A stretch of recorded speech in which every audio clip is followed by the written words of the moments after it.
Hey, what's up YouTube? Donovan the Smartphone Guy here to do my full review of the LG X Power. And as you can see, I got mine from Cricket. It is also available at Boost Mobile.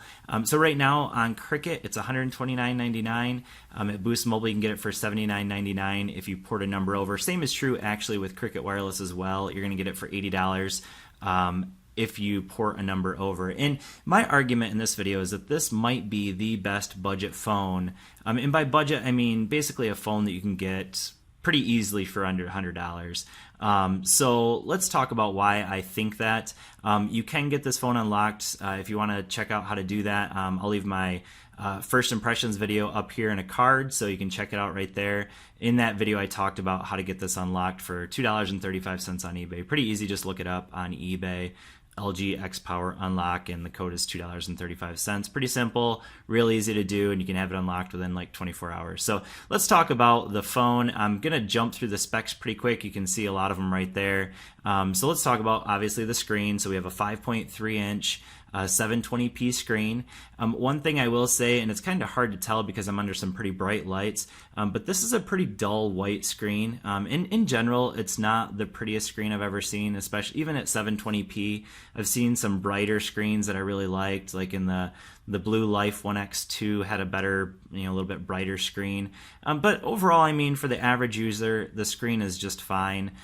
It doesn't get particularly bright. Again, in that first impressions video, I talked about that and even compared it to a couple phones, but the screen's not all that bright. The viewing angles aren't fantastic. They're not horrible, but in general, the screen isn't too bad. At 720p with smaller text, you will see some, if you get real close in there, you'll start to see some pixels, but in general, I think for the average user, this is going to be a good screen.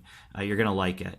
So again, it's 5.3 inch. It does have 16 gigs of internal storage, which when you look at reviews down here, so I'm going to jump down into the reviews. So this has really good reviews. So the average user who's buying this gives it a 4.4 out of 4, well, out of 5 stars. So obviously there's something good about this phone that a lot of people like. So when you look at in here, so ease of use, battery life, obviously battery life is amazing.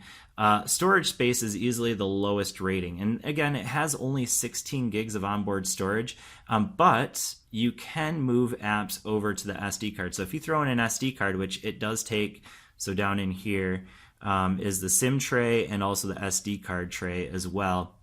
It does take up to 32 megabytes. For a micro SD card, and so with that you can expand it up to 48 gigs of storage. I'm sure you could probably put a larger one in there, it's just that they only say to put 32 in, but with that there are ways to move apps over to the SD card. Again, if you want to find out how to do that, you can check out my first impressions video. I'm not going to go into that in this video. So obviously storage space is a little bit of an issue for some people, but let's talk about battery life, because I think that is easily by far the biggest selling point of this phone. So I'm going to jump into some battery life information here and go into my settings. And I did have battery life up earlier, but obviously when I was showing you guys some of that information, I had to jump out of it. So we're going to go over here to the general and down in here to find, where is it? Battery.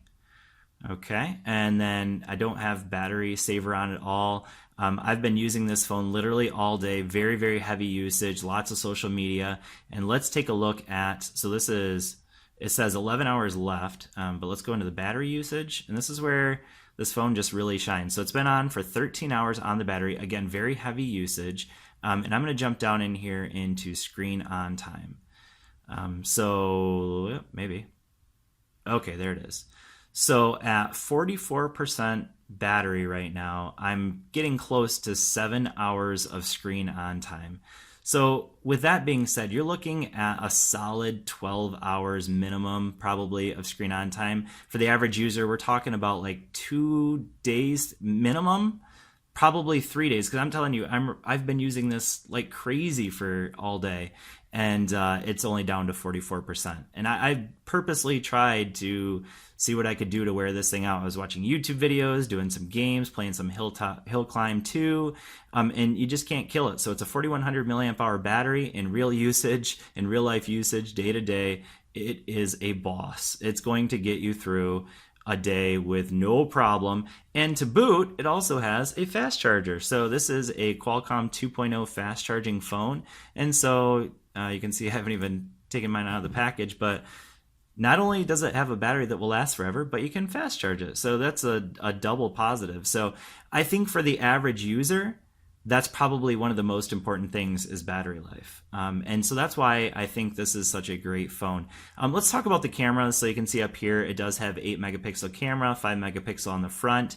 Neither of those are going to wow you. So I'm going to go into the camera and just kind of give you some examples of some shots that I took. So let's jump over here. So some selfies in here.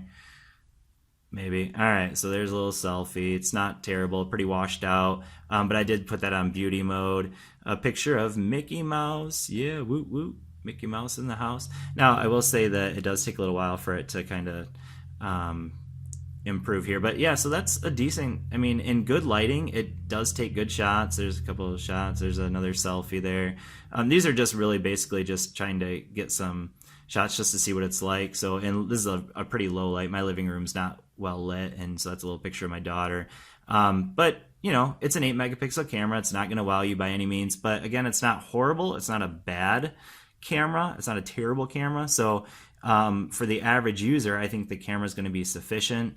Obviously, there are much better cameras out there, even in some budget phones. So like the Asus Zenfone 3 Max or Max 3, that one has a similar size battery, a lot of the similar specs, but that one has a 13 megapixel camera, which I'll say is definitely better than this one. And that one unlocked you can get for $150. So something to consider if you're thinking about the LG X Power and you want an unlocked phone.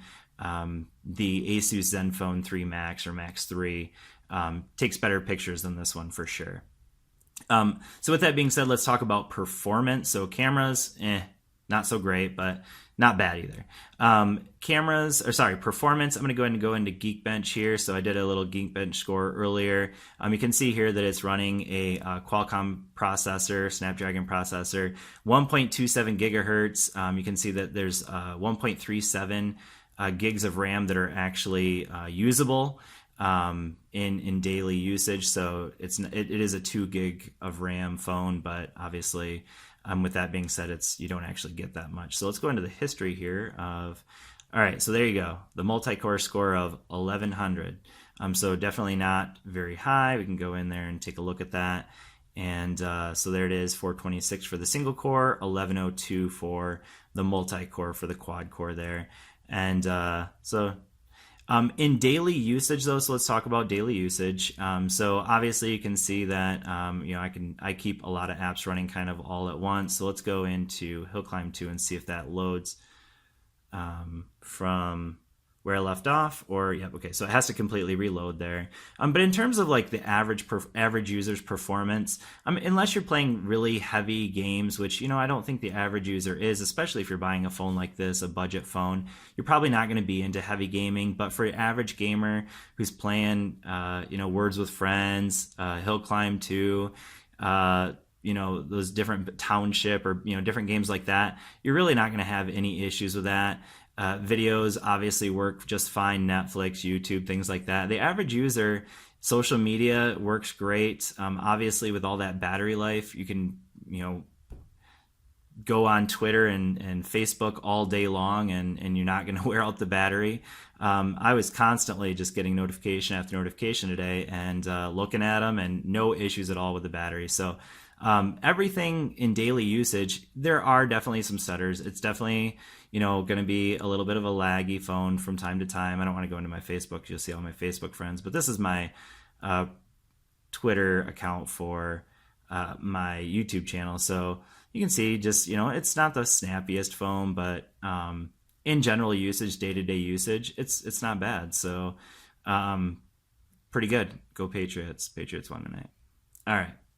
Hopefully I don't lose any subscribers that are from Houston.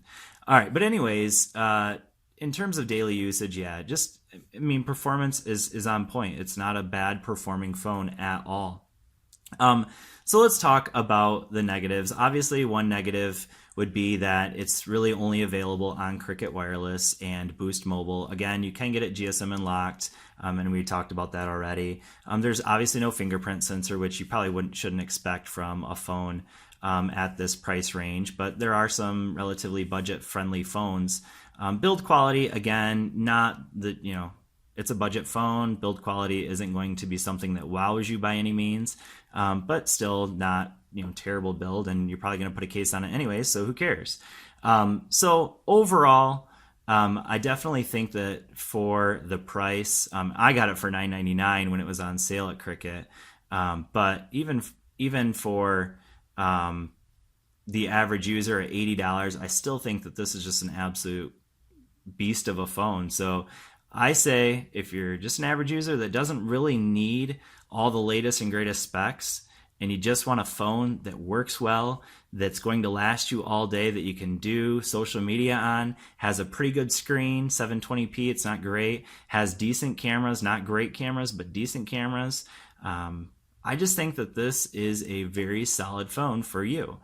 So with that in mind, if you have any questions about the phone, I should mention a couple things because people always ask this. There is no NFC and there is no gyroscope. So no Pokemon Go on this phone, which is kind of unfortunate. You think about it, with a battery like that, Pokemon Go, those people want all kinds of battery life. But anyways, no gyroscope on here for you. So anyways, no augment, no virtual reality on this phone. Sorry, guys. But anyways, thanks for watching. I hope this has been helpful for you. If this is a phone you're interested in picking up, again, it's available on Cricket and Boost Mobile. Thanks for watching. I will see you all in the next video. Peace.